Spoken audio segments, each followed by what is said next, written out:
Okay, welcome to the main audio for emotional mastery. So let's talk about emotional mastery in more detail now. How can you manage your emotions? How can you control? I don't like the word control, but let's just say manage your emotions so that you feel better and stronger while you're learning English. So it's easy to say that, feel good when you're learning English. But unfortunately, a lot of people feel bad when they're learning English. A lot of people feel bored. Or maybe just in your life in general, you're tired, you're working hard, and it's difficult to learn English also and still feel energetic and happy. So we have to learn some techniques, some methods to manage our emotions, to make sure our emotions are feeling strong while we're learning. And remember, again, that emotion and psychology are 80% of success. And a lot of people talk about this in the academic world. Dr. Stephen Krashen, again, he's the top expert on language acquisition, language learning, and language education. And he talks about this idea of non-linguistic factors, which basically means psychological and emotional factors, that they're more important than the method you're using. Tony Robbins, the famous peak performance coach, talks about this as well. He says directly, success comes from emotion. 80% of success is emotion. The other 20% is the method. It's how you do it. So we've got to master our emotions to master English. How are you going to do that? Let's talk about that now. There are two keys to emotional mastery. One is your physiology. Again, it's your body, how you use and manage your body. And the second is your focus, your mental focus. Now, a lot of this comes from, again, Tony Robbins and Joe Vitale and some other peak performance coaches. So I'm using their information and I'm applying it. I'm focusing it on this process of learning English, and how can you take those ideas and use them to increase your English learning power so you learn faster so that you speak better. So again, we have two ways to manage our emotions. One is physiology through the body, and the other is through focus, mental focus, what you think about again and again and again. In this lesson, we're going to talk about physiology, managing physiology. So this is an easy way to change your emotional state. So let's imagine that you are tired. You've gone to work. You've worked a very long day. You're tired and you're thinking, I don't want to study English. How can you change that feeling? Well, you can try to talk to yourself. I should study, I should feel better. But usually that doesn't work, right? Usually you still feel tired. What you have to do is start with your body. Change your body. What does your body look like when you're tired? Usually your shoulders are going to be forward. Is your head going to be up or is your head going to be down? Well, usually when you're tired, your head's going to be a little bit down. Your chin will be kind of down. What about your face? Will you have a big smile on your face, or will your face be kind of loose? Well, it's usually going to be more loose, right? You're not usually smiling big when you feel tired. And your eyes, where are your eyes looking usually when you're tired? Again, down.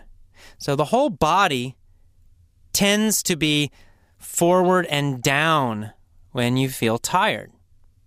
So an easy, very simple way to change how you feel, how you physically feel, your emotion and in your body, is to just make small changes in the way you're using your body. Try it now. Lean forward, put your shoulders forward, put your chin down, look down. Okay? Put your body into a tired position. Notice how you feel. Now let's change it. Pull your shoulders back and your chest up. Bring your chin up. Bring your eyes up. Look up. And now, even if you don't feel happy, I want you to smile really big. Put a big smile on your face. Fake it. Look stupid. Okay, so a big smile, shoulders back, chest up, eyes up, and a big stupid smile, a big grin on your face. Do you feel differently now? You probably do. Just by changing the position of your body, I'm doing it right now myself, I can feel that I feel more energetic. I feel happier. Just by shifting my body. When I go back and I put my shoulders forward and my chin down and my eyes down, I can feel some energy going down, right? The energy in my body gets less. When I pull my shoulders back, my chest up, my chin up, my eyes up, I'm smiling big, just faking it, acting like a crazy person, I feel much better. And you do too. So that is such an easy way to change how you feel, to change your emotional state, just by shifting your body.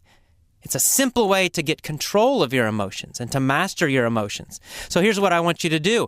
Every time you listen to these lessons, or any English lessons, or any kind of English studying, I want you to first change your body. Before you listen to those lessons, and while you're listening, I want you to consciously think about pulling your shoulders back, pushing your chest up, chin up, eyes up, and make yourself smile. You probably didn't smile much in your English classes when you were younger, but this time I want you to smile, even if you feel like you're being stupid. It doesn't matter. Do it. You're going to change your body, and by changing your body, you're going to feel better. You're going to have more energy. And when you have more energy, when you feel better, you learn faster. There's a lot of research about this. And it shows that people who have more energy, who are feeling good emotionally, learn faster. People who are tired and bored learn much more slowly. What's another way that you can change your emotion by changing your body? Well, another very easy way is through breathing. How you breathe determines the energy in your body and how you feel. So for example, if you have a very shallow breath, you're breathing very shallowly. Small little breaths, tight chest. You're going to feel different than if you're taking big breaths that are deep.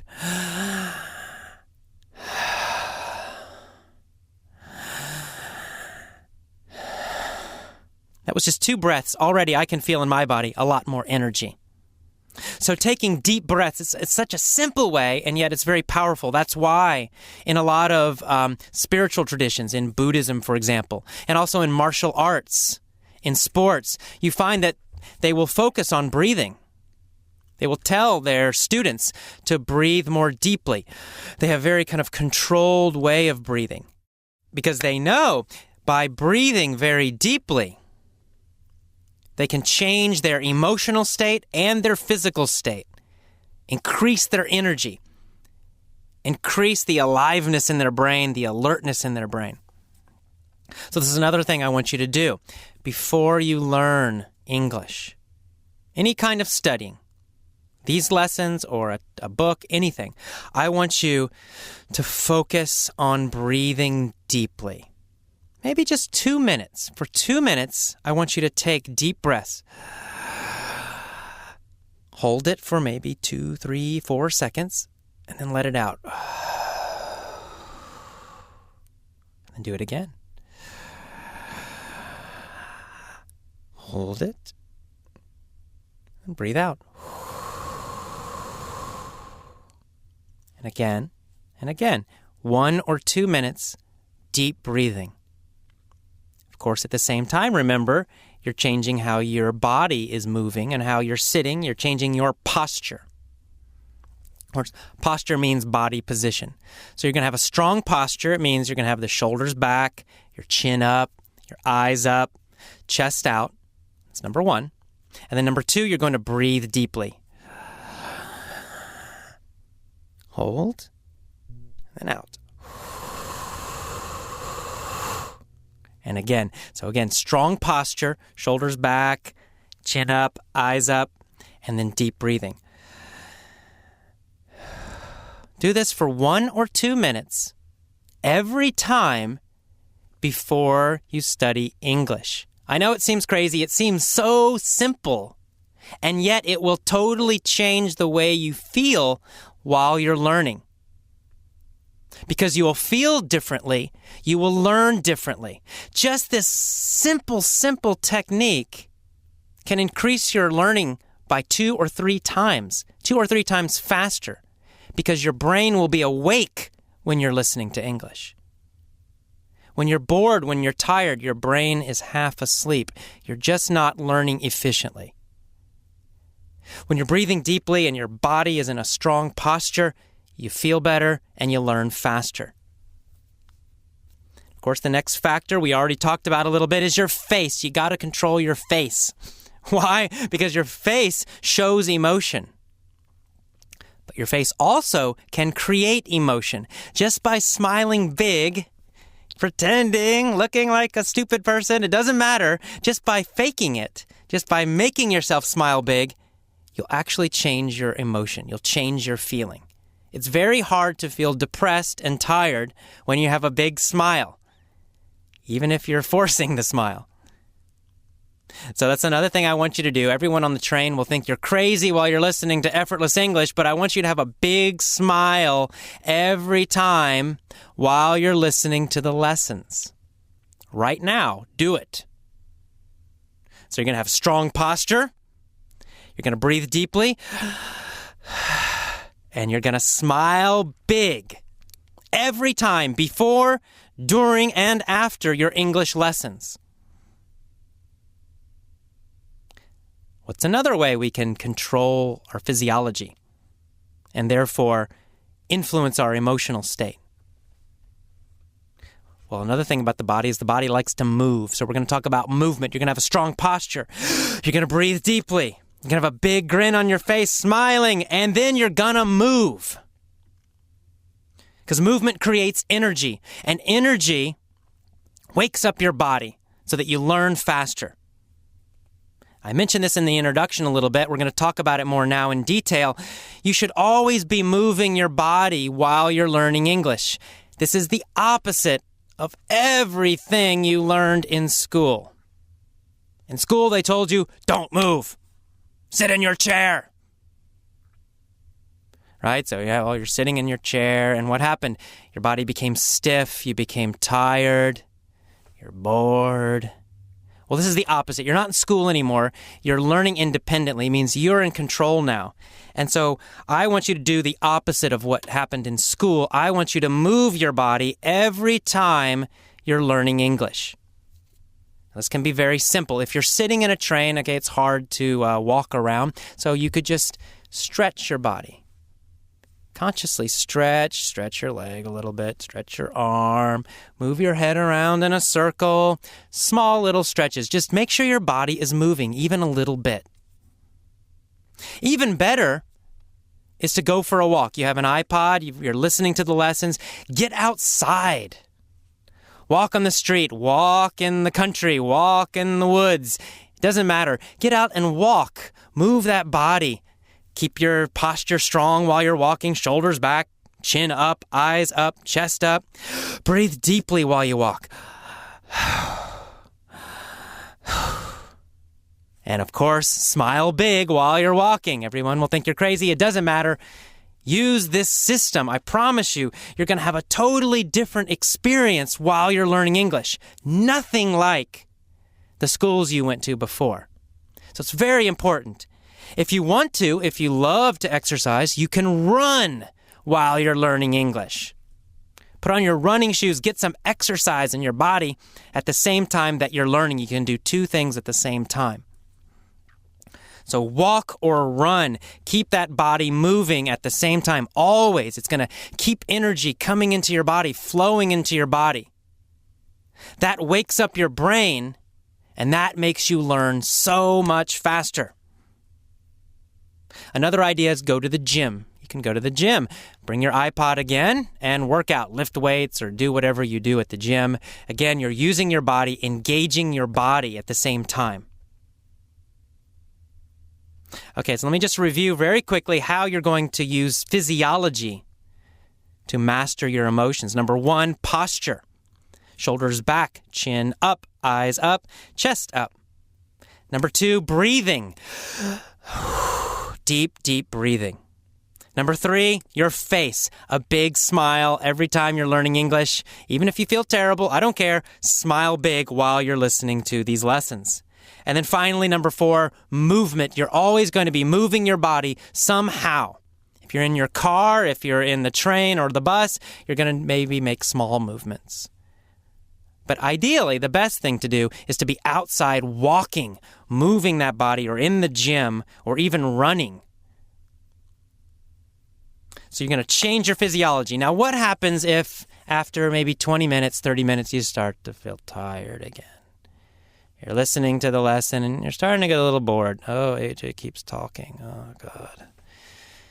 Oh, I'm getting bored with this. Well, you can just quit. That's what most people do, but don't do that. What you need to do is just wake your body up again. So pause. Pause that lesson. Stop. Give yourself a little break. Change. Listen to some exciting, fun music again. Get up, dance around, move, smile big, get your posture stronger again. Breathe more deeply. Wake up your body, maybe for 5 minutes. And then back to the lesson again. Do this every time. Anytime during a lesson you start to feel tired or bored, just pause, take a break, a 5-minute break, and wake up your body. So anytime during a mini story, during a main article, during a vocabulary lesson, it doesn't matter. Pause anytime you feel your energy going down.